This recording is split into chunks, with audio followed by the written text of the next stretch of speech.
Ray works for an engineering company where he's the life and soul of the smoko room. But he met Kelly through his rugby club. She wasn't a bad-looking girl. She had a nice body. She's still got it, actually. But yeah, a nice body. And she seemed quite a laugh. You know, she's not one of these snob girls or anything like that. She was a down-to-earth girl. He's just a character, you know, always has been a character and made me laugh, I suppose, like they always say. But no, he was great. He was just always on the ball. It's like those things in the circus, hey? Those little clouds, when they go like that, you put the ball in it. Well, when we're out, he's always joking. So, and somebody always has to be that joke. So, you know, if that joke was on me, it's easier to deal with when you know that it is a joke, and at home, things like, you know, the joke's not on me when I'm at home sort of thing. It is just a passing joke, and it's just to make people laugh type of thing, so. And you do laugh at his jokes? Oh, I do. Even after I've heard them the 20th time, I think they're still funny. At 30, Ray's 8 years older than Kelly. While this is Kelly's first serious relationship, Ray had bought a house with someone else and lived with her for several years. Marriage had seemed on the cards until... She was going out with someone else. I had suspicions and that. It wasn't until a fellow actually told me, a good mate told me that she's having an affair with this guy. And then one day she just come home all of a sudden and says, I'm leaving, I love him. I think it was quite badly hurt, yeah. Oh, that buggered me. That was 6 years. He was engaged to her. It was a long, long time they were together. Had a house, a car and everything. And lawyers are not cheap. So it cost a lot to keep all that. And I'm still paying some of that off. And Kelly's in on that too now. It doesn't affect our relationship in any way. I think Ray's just happy that he managed to pick himself up again and start over. I've got them rings today. After a year of long-distance love, Nick couldn't wait any longer. He flew to England, persuaded Leslie to follow him, and flew home. If you want. When Leslie left her marriage, she brought her 2 children, 14-year-old Russell and Lauren, 8. However, after 6 months, Russell returned to England and his father. Before they arrived, neither Nick nor Leslie had considered how the children would adapt to their new family. But even on the phone, I said, look, when I meet you at the airport, you'll have your children there. Do I cuddle you and kiss you? And she said, well, we'll just see how it goes, won't you? And I saw her and I went, come here. Take it as it comes. Yeah, you know, but the kids were really good. Marvellous. Really, really good. I didn't have anything against them, but I don't know, it just felt a bit strange. I thought, yeah, she looks alright. She should get on with it. Danny was like, I don't care, I don't want to meet them, because Danny's like, he doesn't really, he's just a 14-year-old male who's, you know, everyone knows what they're like, and he was just like, no, I don't want to meet them, no, that's it, I don't care. The thing that really bugged me most was that when Russell goes, do you want to come to your room, to my room? And I thought, that used to be my room and stuff. Like when I walk into my old room, it doesn't even feel like my room, it feels like Lauren's room now. When Dad's not here, I feel like a visitor. But when Dad is here, I feel it's my home, sort of. Ben's brother, Danny, is 15, and teenagers have their own problems. Danny wants to go out with his girlfriend. Dad has other ideas. Just can't win with you boys, come here at 15. What did you say earlier? You're 15 and all you've got to do is please yourself. No, I said I can't worry about you and me at the same time. Why? Because it seems like I've always been doing that, so it's time that I started worrying about myself. Because I've got other things to do these days instead of just making you happy. I've got to make myself happy too. Well, that's fair enough, isn't it? Yeah, no. Can't beat that, can you? No. Well, right, so how many times I see you a week? 3 times. 3 times? When's the first time? Saturday mornings. Yeah, and when's the next day? Wednesdays. What do we do there? Play snooker. Ain't a bad, is it, then, eh? A game of snooker with your father. Ben, Danny and Jodie spend a lot of time at their mother's, and fishing trips with Dad have become a rare event. Ben feels he's competing for his dad's time, according to Jodie. Ben is very, very close to Dad. He completely idolises Dad, you know. And when Dad was like living alone, he used to like stay up there every night. So I think Ben found it quite hard sharing him with other people. Me and Dad don't really do things together much now. We used to go now in the boat heaps of times, like nearly every Saturday, and now we can't. 'Cause, we're always doing something else, like we're going out to dinner or something, going out for yum chow or something. Yeah. Do you feel like you've been abandoned? Sort of.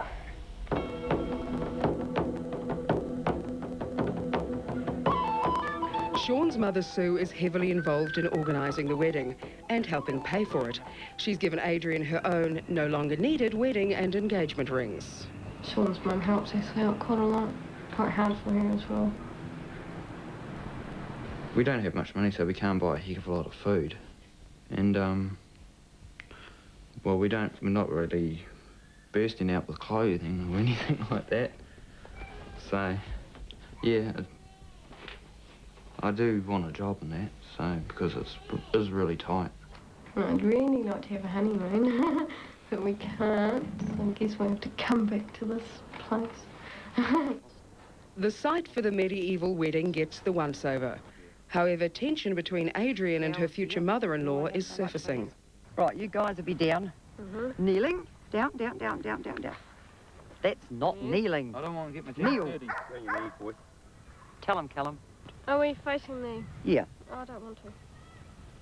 I told you that the other day. I told you the other day. You have to. No, What, you facing the said we didn't have to. But you said the minister That's said he the way wanted that. that's the way he'd prefer to do it, but Yeah, he'd but do it's, we're do getting it the married, other way. it's our choice. I don't have much say in this at the moment because Sean's mum's taking over everything, you know, and she says, right, this is what's happening, you have to do it this way, and that's it. You'll be all right. You'll be so nervous you won't even notice. No, I just don't know this idea of kneeling. It's stupid. It is. Well, the thing is, if you... Better. Oh, they're working out. They're fine. Not a problem. They're leaving it all for me. I think Adrian might be getting a bit nervous. But they're not too bad.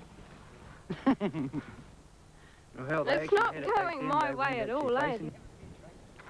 Meanwhile, Adrian has sent a wedding invitation to her father, but she's not sure how he will respond. We think that he might come and just... He'll probably be there on the day, but he'll hide. Going to see Adrian's father, hopefully. See if I can talk him into coming to the wedding and fixing up the rift between Adrian and himself. How are you feeling right now? Nervous. Yeah, no, I've never met him, so I don't know. Hopefully he's home.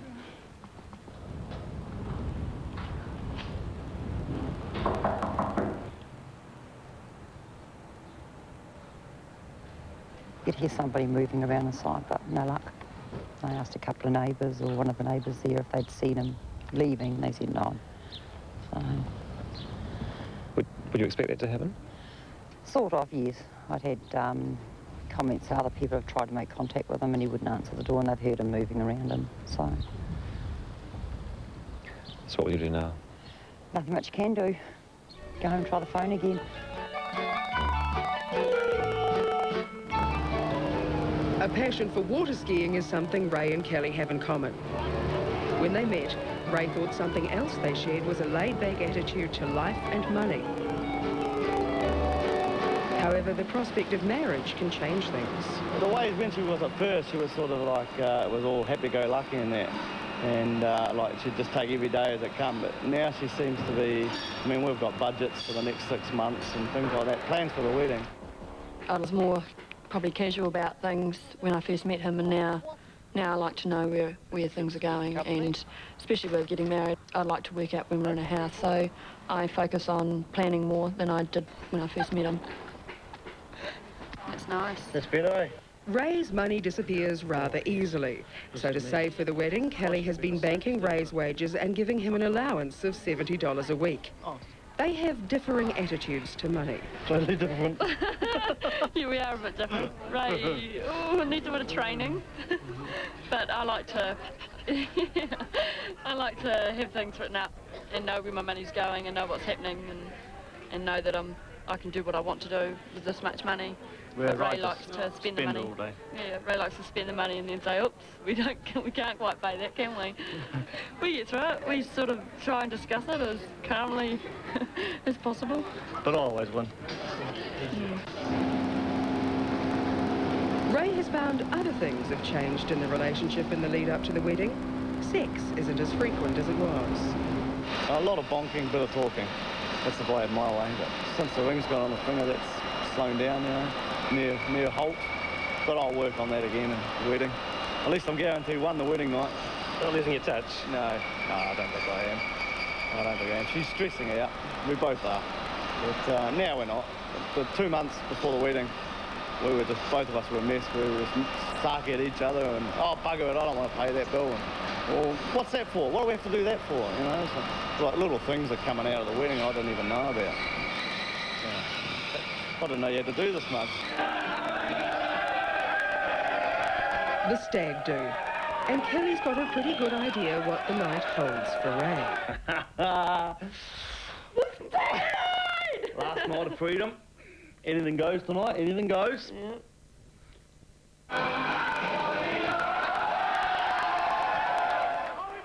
After hiring a Lower Hutt bar and a stripper for the early part of the evening, the boys have moved into Wellington where they run into another hen party. Kelly's holding hers next week because they would hate to bump into each other. Mine last night out too. Yeah. Perhaps you could put me into the pot water. It's our night out. It's our night, you know. I'd hate to be walking down the street or carried down or whatever I'm going to be, and Kelly to see me over the road and because she's allowed to come over and put the boot on or something. Only if your pants were down.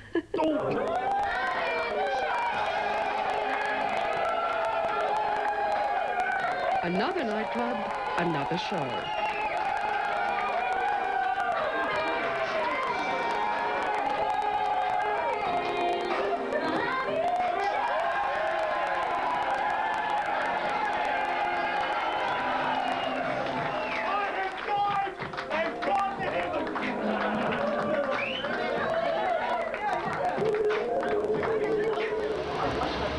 Nick is suffering.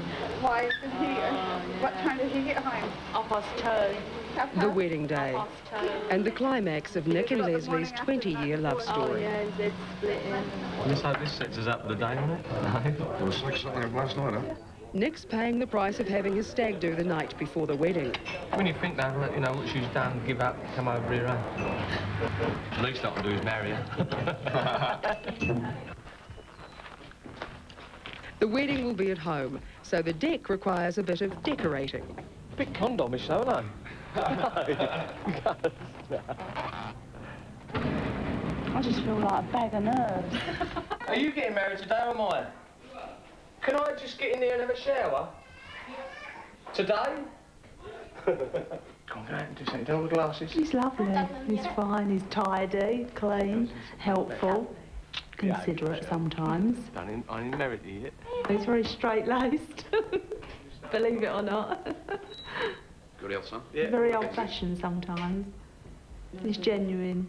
Not a lot of men are. I just took Leslie a straight bourbon for the nerves. You all right? Yeah, a couple of minutes to go. Must be mad. She's genuine. You know, you're that saying what you see is what you get. That's what she is.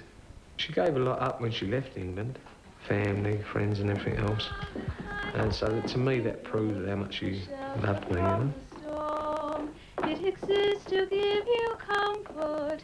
It is Maybe because I'm insecure in that way. I was looking for proof of how much she thought of me and, you know, really what she wanted. From what I can see so far, she's proved it. It's carnival time in the Hutt Valley and Sean and Adrian's wedding day. The happy couple have been here since yesterday, setting up the Sword and Shield Society display and preparing for the tournament. Sean challenges his brother Carl to fight to the death.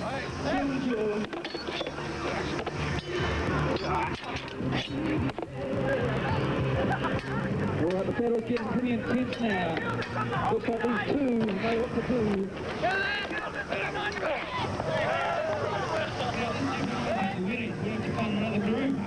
Roll up, man getting married. Take it back. Someone got me right in the nuts.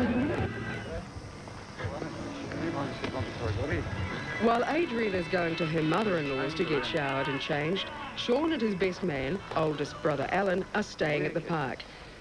Smells good, doesn't it? They've gone looking for the showers, which Sue is supposed to have organised for them.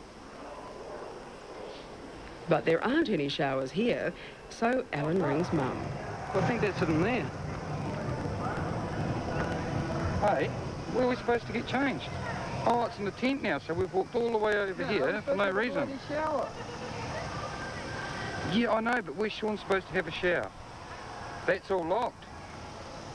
Everything is locked. Fuck it, I won't have a shower. Well, who's the smell? I'm not walking all the way back over there with this shit. Over here, where it looks like it is, big room, lights are on, fucking door's padlocked. Sue promises to come and solve her boy's problem. Back at Sue's house, Adrian and bridesmaid Rochelle have their own grumbles. I don't even know, like, you know, when you're getting out. Neither do I. I haven't even got told. Well, I suppose they'll tell us where to stop. The girls will keep on if we don't too far. God, she's so stupid. She couldn't organise a piss-up in the brewery. Correct? Meanwhile, Sue has arrived back at the park by another entrance, missing her sons. Her priority is to get the marquee ready for the wedding reception, and she's only got an hour to do it. Hurry up, woman. Should be hours, mate. Oh, stuff, let's head back over. Yeah, no, I'll walk, mate. I'd rather walk. Still unaware that Sue has returned to the park, the boys head back to the marquee. Well, you have to ask Callum to go and find Joanne Hewitt, because she's got them. Callum's got to go home. Well, now. I don't care if I get married smelling. Oh, you just wait a minute. But I'm just sick of all this Joanne was around. We supposed to can't give now us- have the tent.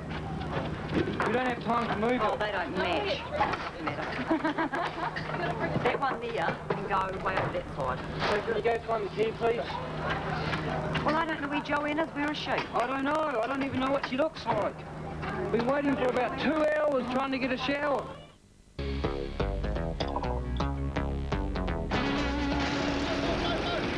Ray's working off a hangover. Although the stag party was a fortnight ago, he couldn't resist celebrating on the night before the wedding.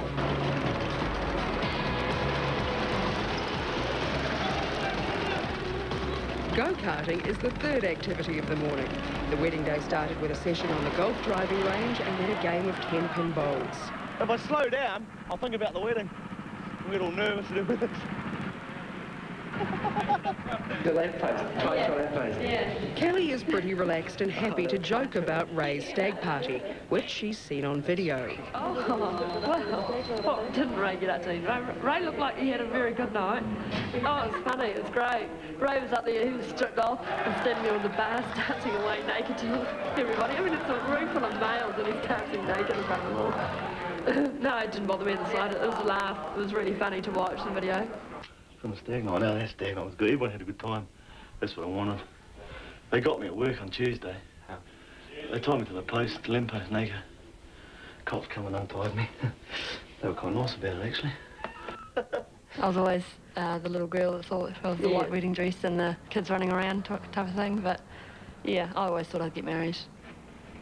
I just remember at school and they said, you know, they sort of said that the person you do marry has got to be the right, you know, got to be pretty close to being 100% what you want, and that was sort of the only thing I kept in mind. Kelly was brought up a Catholic and always assumed she'd have a church wedding until she met Ray. So I was sort of organising all quotes and different things around a garden wedding because Ray's family is not religious. You know, Ray's direct family is not religious in any way, so but then Ray said to me that he'd really like to marry in the St. Peter's and Paul's Church. Kelly, birthday boxer shorts for the night?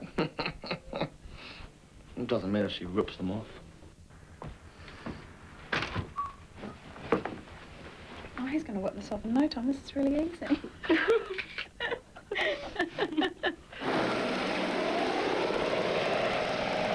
hope the girls are having fun. When Ray's mate Derek got married, he flew to the church by helicopter. Ray's decided to go one better and have an hour's joyride on the way. Pretty Kelly. You going to stand there with Mummy? Unlike daughter Kelly, Adrian is not used to being the centre of attention. Oh, you don't want that on? Sean and Adrian's ceremony is due to start, and Adrian is ready, but Sean isn't. It's power. Back at the park, a hot shower is finally found, and Sean gets to cool down. Pause! Breathe in!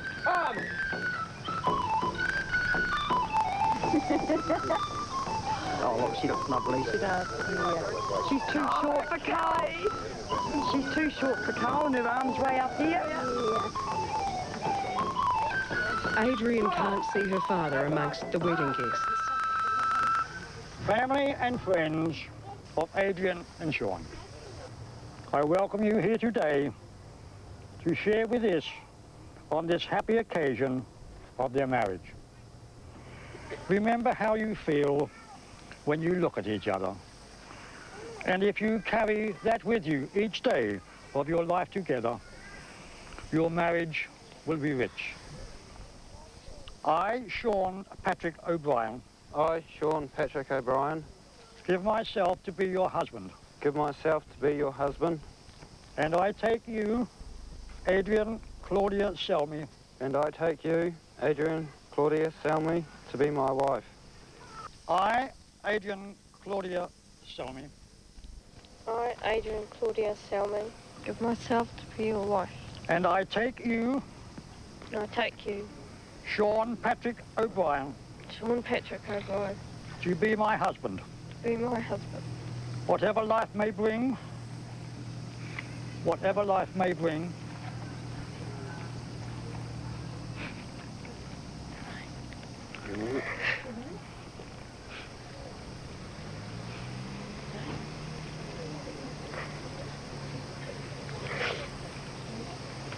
You okay?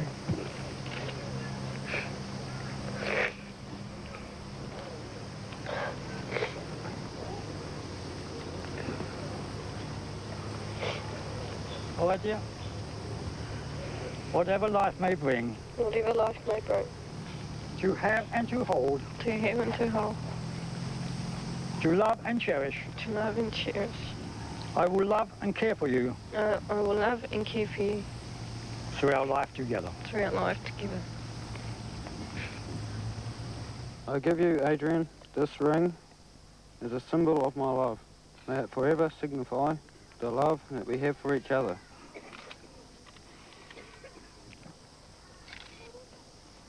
Adrian? Okay. Repeat after me. I give you, Sean. I give you, Sean. This ring. This ring. As a symbol of my love. As a symbol of my love. May it forever signify. May it forever signify. The love. The love. We have for each other. We have for each other. Sean and Adrian, you have made sacred promises to each other and have symbolized them by the joining of hands, the taking of vows, and the giving of the rings. Therefore, by the powers vested in me, I now have the greatest pleasure in pronouncing you to be husband and wife. Sean, you may kiss your bride.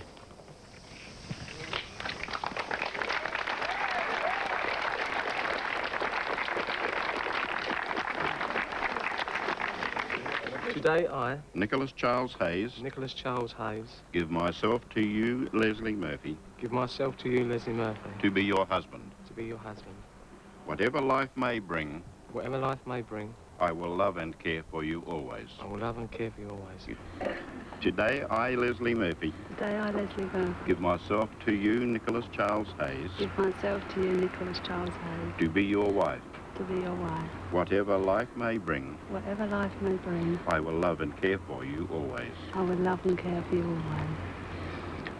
Nick and Leslie, you have made promises to each other, and as a symbol of the vows you have given and received a ring.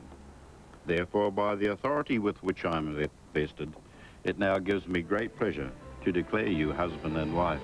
You may kiss.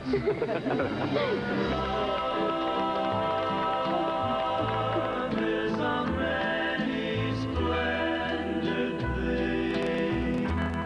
She's the youngest in her family and the first to marry. Kelly. Kelly. Take and wear this ring. Take and wear this ring. As a sign of our marriage vows. As a sign of our marriage vows.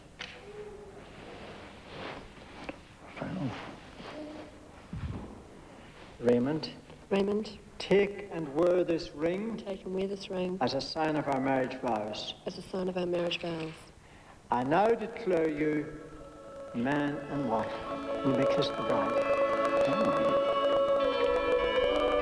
We've got great communication, the two of us, and we're really good at communicating, and I think that's something very important, along with everything else. We've got everything else that makes it important, but our communication is fantastic. So if there's a problem, it's out in the open and it's sorted as soon as possible. And I think that's a pretty major key to it. We're friends first. That's the key to it. We're friends first. We go out and have a good time. Yeah. And it's just on the stagnant. And Kelly's in like. Yeah. That's forever. Yeah, yep. It is. It certainly is. That's for sure.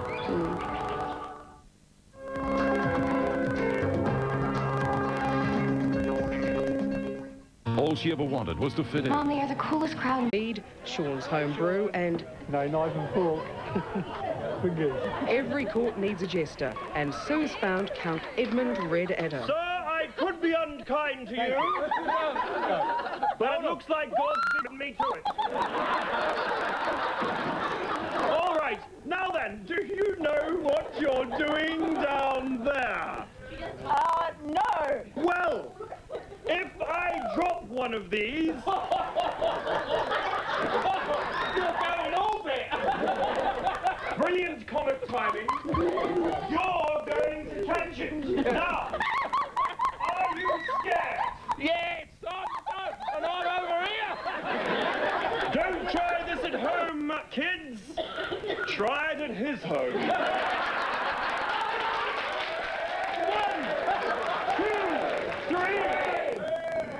2, 3. You'd better clap before I drop them. Sean's speech is a model of brevity. Thanks everybody for coming. Thank you, Rochelle. Thank you, Mother. And to the bridesmaid. Well, short speech. I hope you have a good time tonight. Cheers!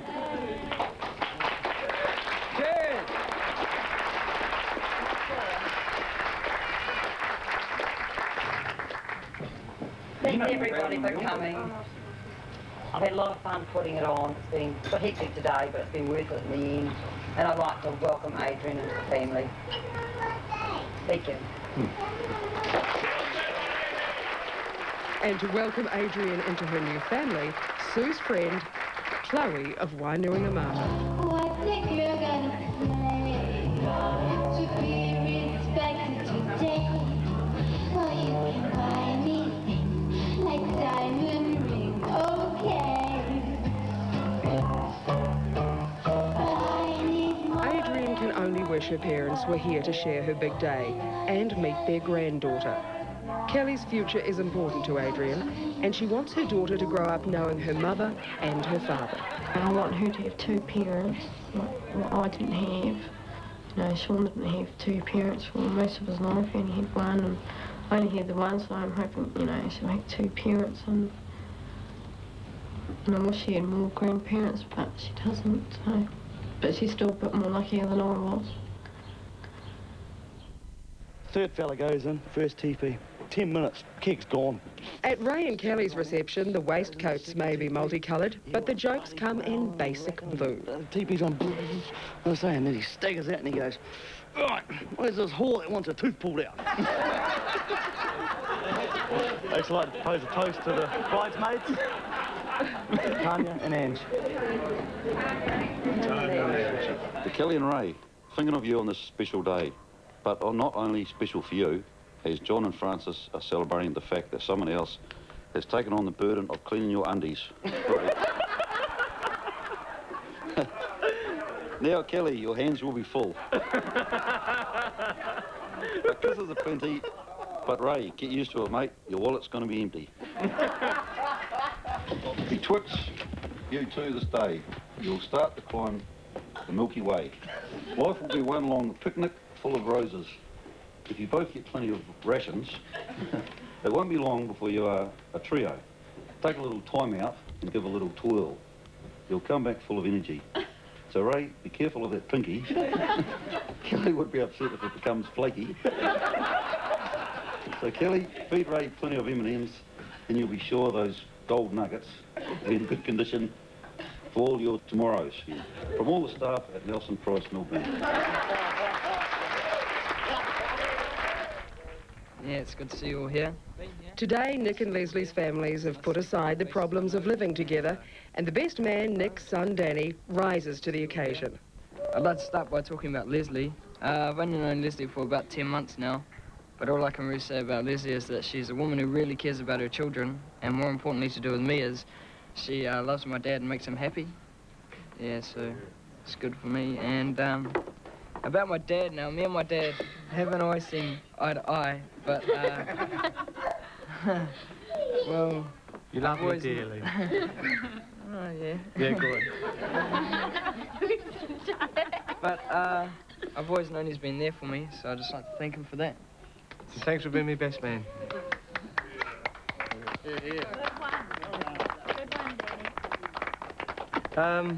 They say in life you only have one chance. After a day, I think, after a day, you have 2 chances. Because that's proof of it. Love her madly. And I hope you all have a good time and the weather stays good. And these cameramen go home. Anyway, I'll raise my glass to everybody here. Thanks for being our friends. Our favourite song.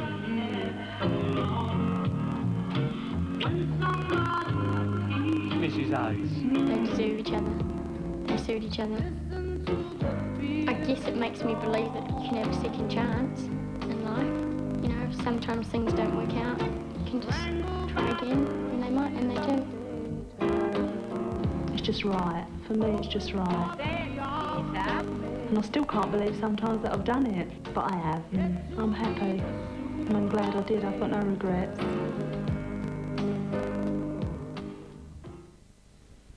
While New Zealand statistics show an overall decline in the number of couples choosing the marriage option, clearly the art of getting wed is not yet dead.